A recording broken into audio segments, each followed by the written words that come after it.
Racing takes place on Sunday at Turffontein. We are racing on the stand-side track. It is Sunday, the 11th of June, 2023. I'm joined by Alistair Cohen, but this time it's not on the line. It's actually in studio. And Alistair, great to have you here in KZN, obviously, for the meeting, the Hollywoodbets Gold Challenge. But great to have you in studio. And yeah, how are you doing? Looking forward to the card? Lovely to be here. Nice to be talking to you face to face and not dealing with Wi-Fi issues or anything that might arise. Yeah, lovely card. It's the best card that you're going to see in Joburg for a few months. The Jubilee Stakes meeting is always a high quality card. There's two juvenile races and also the Pinnacle Stakes for fillies and mares are very, very good races. Nice renewal there of the second leg of the Wilkebos Drift South African Triple Tiara with Feather Boa and also Bless My Stars renewing rivalry. So that's very interesting. And it's a cup final for quite a few in the Jubilee Stakes. So interesting. Last roll of the dice for quite a few to get into the Hollywoodbets Durbanville. We all know Perta Manzana is guaranteed to be here. But also like Jimmy Don and one or two others, Pyromaniac trying to sneak in through the back door. Well, it is quite interesting because the Hollywoodbets Dolphins Cup trial is also probably last chance saloon for quite a few horses, and so is the Jubilee. So two interesting races that we've got to pay close attention to. But race number one on the day, which is set to get underway at 12 o'clock at the top of the hour, 1160 meters a trip. It is a 9-race program, so the bipod will begin in race number 2. Now, race number 1, your early favorite is horse number 6, which is MK's Dream. And this horse here, Robbie Sage, Muzieni, that team up here, I thought his run on debut was very encouraging. Form has been franked by Callum Moretta, and the ground that he made up on that occasion I thought was positive, and I think he's a horse that they will have to beat, despite Ethan Nater being, I'd say, heavily supported on debut, and there was quite a bit of talk about him. Yeah, I think it's a race in 2 unless one of the first timers, a very good major player from Sean Tarry's yard, probably being the most likely of the first timers. But MK's Dream would be my first choice. As you mentioned, Callum Moretta finished well behind MK's Dream, came out and franked that form. A nice run from a horse that I would expect to go better over further with experience under the belt. I think MK's Dreams is the horse they will need to beat. Red Bomber ran okay at Hollywoodbets Scottsville a week ago. And Ethan Nater, all the talk was there on debut. He was reported to be a little pocket rocket, and he is definitely a little one that fits into the pocket. There's not much size to him. He looked quite athletic, but also very green first time out. He'll take a big step forward. It is a little bit of a surprise that it's taken him 2 months to come back to the racetrack. That wouldn't necessarily be Terry's style, but all in all, I can't see much troubling those top 2. I think a boxed exact is the way to go unless there's money for one of the first timers, and the first timers will have to be good to run first or second. Absolutely full agreement there with Alistair. Numbers 1 and 6, the exacted to start off your day. Next up will be race number 2, which is set to get the bipod rolling, and you need to get your bipod bets on by 12:30 on the Sunday afternoon. 1160 meters a trip, and this is a maiden juvenile plate for the fillies. And your fixed odds betting market has got Mary's Greenlight at the top at 28-10. It's Articuno at 7-2. It's then 4-1 about Striking Angel, 9-2. Thing Called Loved, 7-1, and Better Bar. Those. Now I thought this individual from the Brett Crawford yard, Keegan Miller aboard.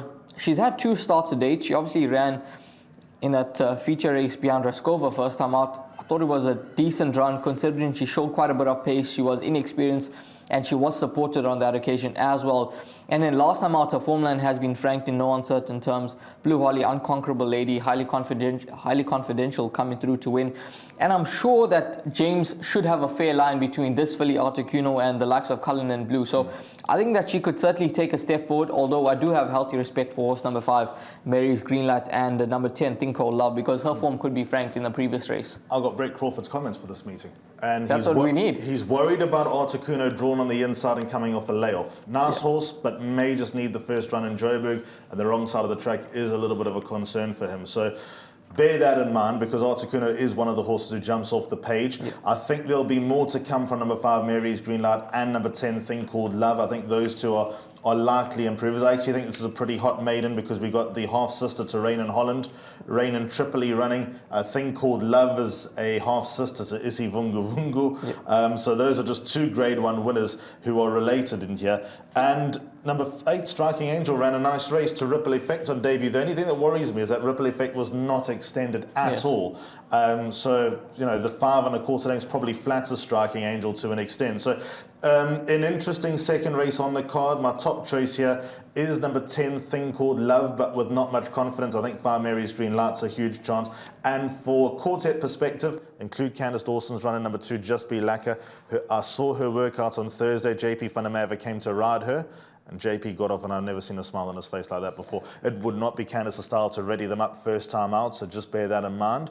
But the work was excellent. It was actually of a very, very high level. But if she wins, that would be an amazing bonus, but she can definitely get into the money on that. Well, it's certainly the confidence that we do need in race number 2, the start of the bipod. When it comes to numbers, Alistair, how many for you? In the first leg of the bipod, I'm going to go with 5 and 10, but also leave it bracketed for a supported horse if there is any money around. That's numbers 5 and 10 in the start of the bipod out at Turffontein. Next up will be race number 3, which will be the place accumulator, and the place accumulator will get rolling here at 1 o'clock over the 1,000 meter trip. And this is a maiden plate that get things underway, and I don't think it's the strongest of maidens, and I certainly don't believe it's going to take a lot of winning. Now, your fixed odds betting market favorite is number 7, Nira, who will certainly come on tons with that run.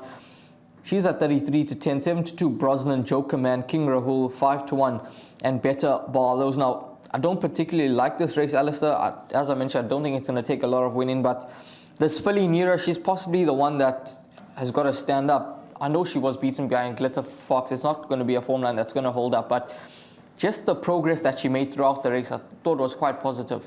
Yeah, and she is related to Nvidia, who was a very good sprinter trained by Ashley Fortune as well. It'll be interesting to see where she goes. Also a half-sister to Meridius, who's proving to be of a useful level. I don't like the race either. What I'm reading between the lines that Janse van Vuuren's kept this race alive for one of his horses. I judge that number 3, Joker Man, could be the one. Interesting that Craig Zaki stays on board Statesman, who was punted off the boards first time out and just horribly green. I don't have much of a feel for this race. King Rahul is a very important form update, ran on Tuesday and finished a very close-up second. Nearly spoiled the apple cart at any price to number 4, King Rahul. So that's an interesting choice. 3, Joker Man, my top choice. It's a very tricky first leg of the place accumulator. I think you want to be safe here and perhaps thin things out when we get to the classy races later on in the card. Yeah, absolutely. Couldn't agree with you more there. That's race number 3, the start of the PA. Next up, race number 4, which will get the pick 6 underway. 1,600 meters the trip, 13:35 the time that you need to get your pick 6 bets on by. And when we have a look at the fixed odds betting market, we do have one scratching currently. That's off number 5, Tulip Tree. So it's a field of 6 that remain. And the market has got Feather Boa at 15 to 10, 18 to 10, Bless My Stars, Renee at 3 to 1, and then it's 6 to 1 and Better Bar. Those now, when I studied this race, I just thought to myself, Bless My Stars is absolutely slung in here. She's 4 kgs better off with Feather Boa, but in my opinion, I think the only thing that could catch her out could be the mile. If it was 1,800 meters, I'd be extremely confident that she'd win and win comfortably, but the mile is just the question mark with me. Do you see it the exact same way? And how ready is she going to be? Yeah. But you can make the same argument for Feather Boa because she's aiming at the Brentford Football Club Garden Province Stakes. Bless My Stars is obviously aiming at the Hollywoodbets Durbanville. So both of these are having a prep run in.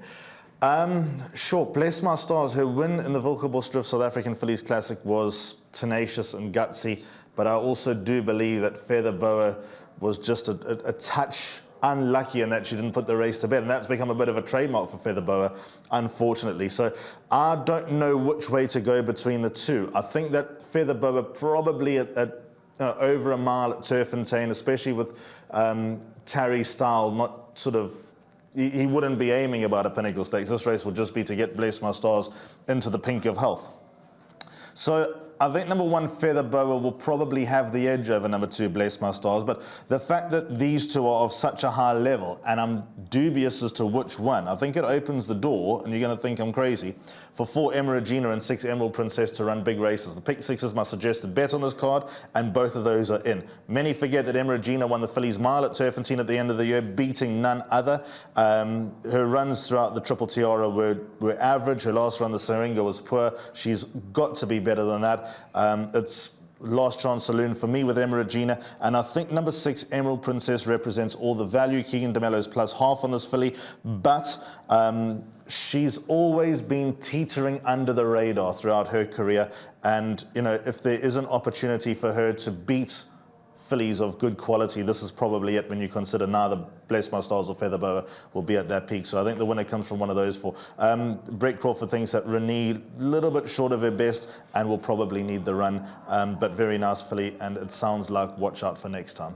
Yeah, certainly a nice race to get the pick 6 underway. It's a field of 6 with number 5 currently scratched, and let's see who comes out victorious. Will it be Featherboa, Bless My Stars, or will another horse have something to say about that? Race number 5, which will be run over 1,400 meters, 10 past 2, the time that you need to get your bets on by. This is the Highveld Winter Juvenile Filly Stakes, and we've got one scratching, that of horse number 1, Be Real.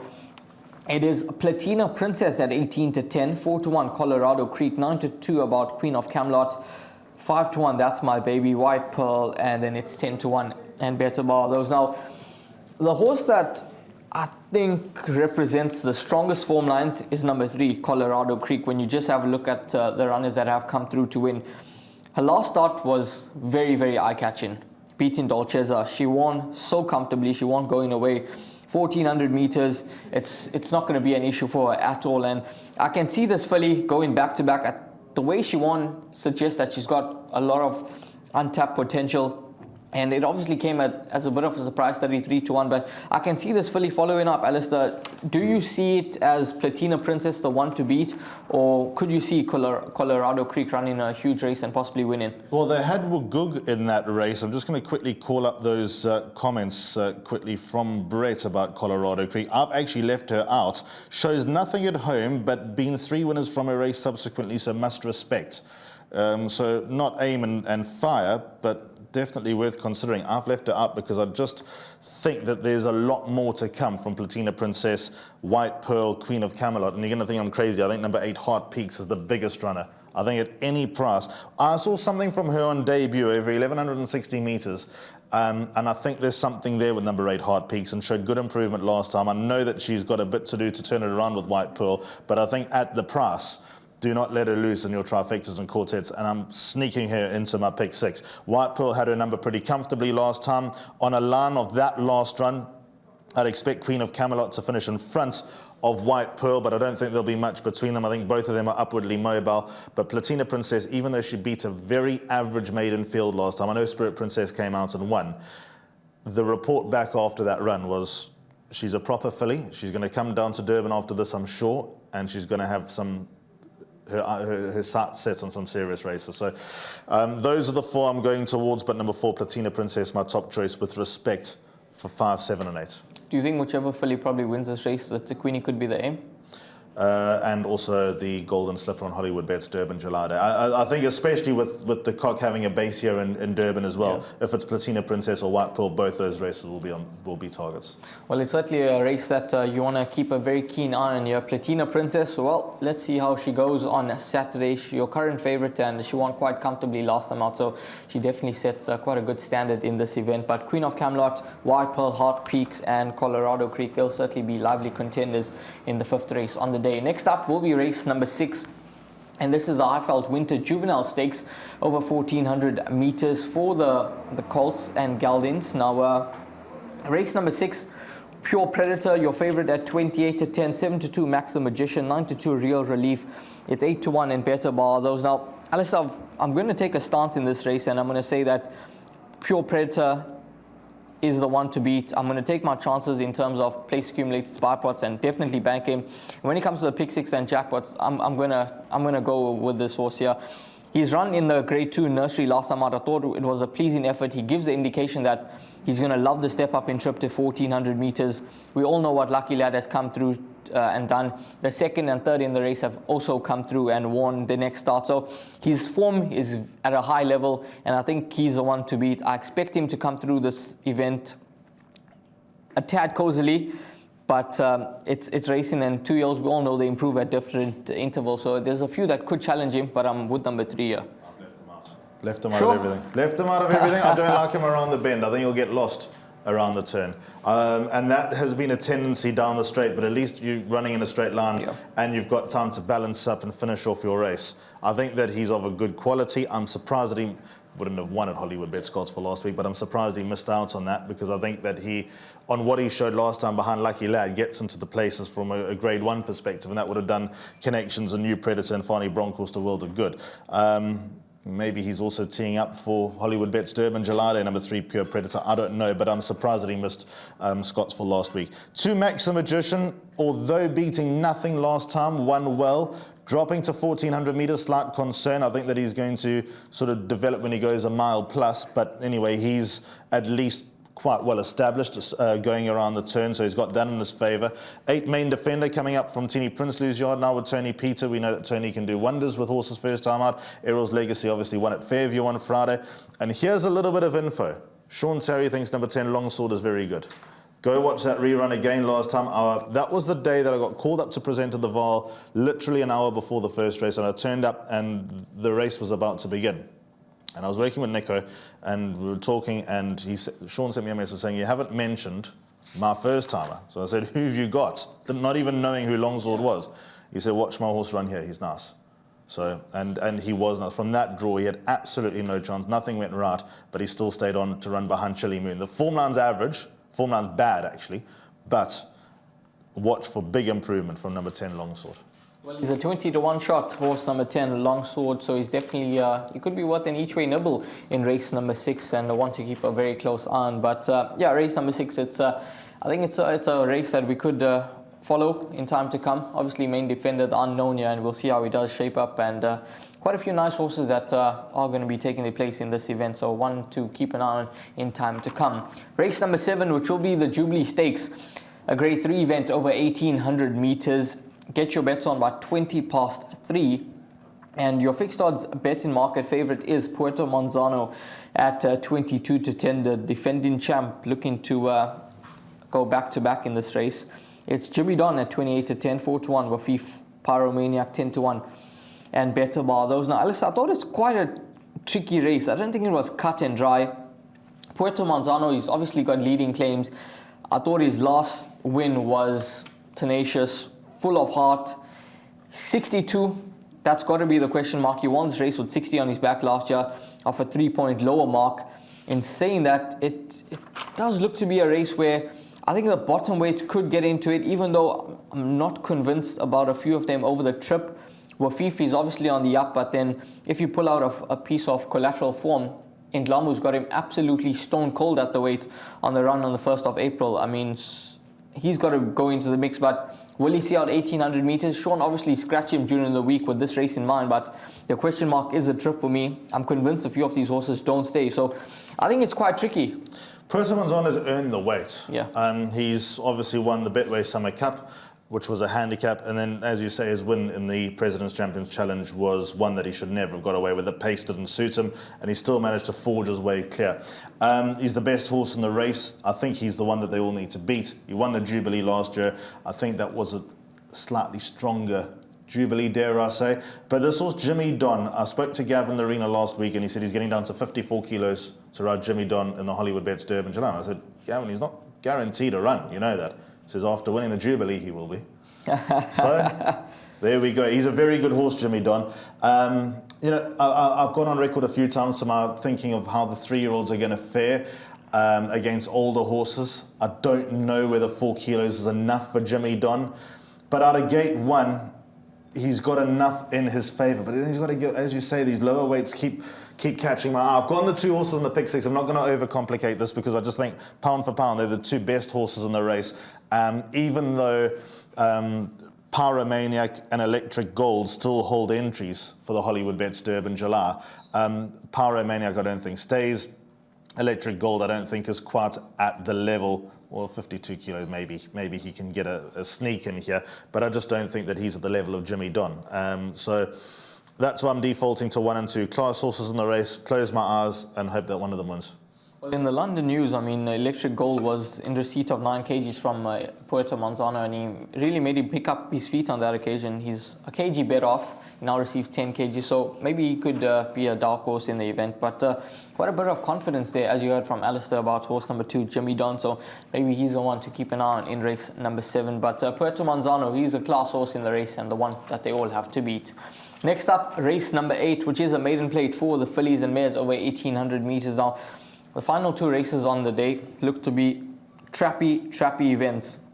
Just having a look at the fixed odds betting market for race 8, it's Idabel at 5-2, Spring in Heaven 28-10, Pink Diamond 33-10, 4-1 about impression, 6-1 and Better Bar. Those now trying to dissect this field is it's hard. This is not an easy race. Good to have Olsen and Zilan as first runner with number 2 Impression. She's a chance. She's not an outstanding good thing. I've gone 4 horses in my pick 6. They all represent the same type of argument. They are 1, 2, 3, and 9. If anything else wins this race, then those 4 are going to have to run really badly, and one of the other 5 are going to have to run their career best by a considerable margin. Of these 4 horses, I'm not going to dissect them individually because, like I said, the argument's the same. They all just look ready to win. They found the right type of race to win. There's not much depth outside of those 4 horses.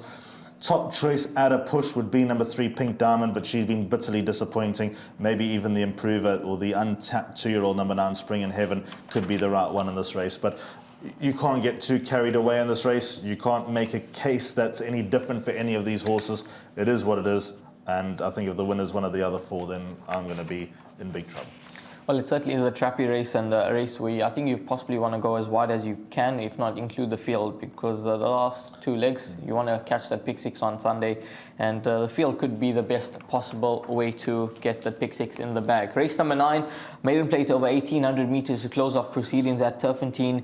4:30 the time you need to get your bets on. Desert Fox 4-1, Celtic Rush 4-1, 9-2 Williamson, Broadway 11-2 about Man's Night. Philadelphian has found quite a bit of support along with number 9 Alti Alexander. So maybe they are 2 horses that we can keep an eye on, but the form that they represent, nothing that inspires much confidence in black and white. So another race where you possibly want to go the field if you can't narrow selections down. I'm annoyed with myself because I submitted my selections and I got Brett Crawford's comments last night. Yeah. And he said number 6 Philadelphian comes with very good Cape form lines and he's expecting a big run. Well, that's a bit of confidence, and there's been money for him as well. There's the money for him.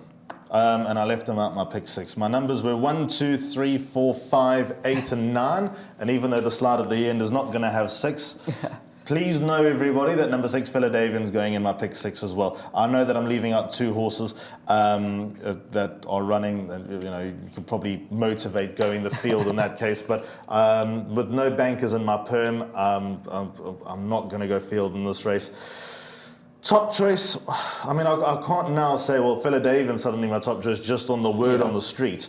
So I am going to go with number 1 Desert Fox as my top choice. He's so overdue. And I hate to say it, he's quite average, and he's got the worst of the draws, but this is just not a very good race. His penultimate run behind Wonderworld, he was beaten fair and square. Williamson was in front of him. Then they met last time behind Every Cloud, and Desert Fox comfortably finished in front of Williamson when he had a tough draw. I don't think there's much between them. I think they are what they are. 2 Celtic Rush has been a bit costly to follow. 4 Broadways at 22 starts, the half-brother to Valdera. I mean, that just tells you exactly the level of this race. Man's Night has stuck me out so many times, so he just goes in. Couldn't possibly put my head down on him. Going Global could be the interesting runner because we know that Tyrone Zaki gets them fit. Second run over 1,800 metres even. The first one came a long time ago, so not impossible that he's the value in the race under Matthew Thackeray. And then Lieutenant Alexander, being a 2-year-old over 1,800 metres, won't be easy, but at least he's got a lightweight, a good draw, and could be anything. But I actually think the last race is the hardest race on the card. But after Brett Crawford's comments, number 6 Philadelphian gets promoted considerably. Yeah, definitely keep an eye on if there is further support for horse number 6 Philadelphian. And as you heard from Alistair, he's definitely one that you've got to include into the pick 6. Now we're going to move along to the suggested bet part of the show, and Alistair's suggested bet would be a pick 6 on the day, and pick 6 gets underway in race number 4 Alistair, take us through your pick 6 for racing on Sunday. Expecting a big pool, by the way, because it's a feature race and because it's on the back of a Grade 1 day, and now because all roads are leading to the Hollywoodbets Durbanville, the pools will be boosted for the rest of the month, no matter the meeting. So 1, 2, 4, and 6. I am shouting home Emma Regina there at a big price. I think that she's going to run better than you think. By 4, 5, 7, and 8, so Platina Princess, Queen of Camelot, White Pearl, and Heart Peaks. You scare me with Pure Predator a bit in the third leg. I hope I haven't scared you in return. So 2, 8, and 10.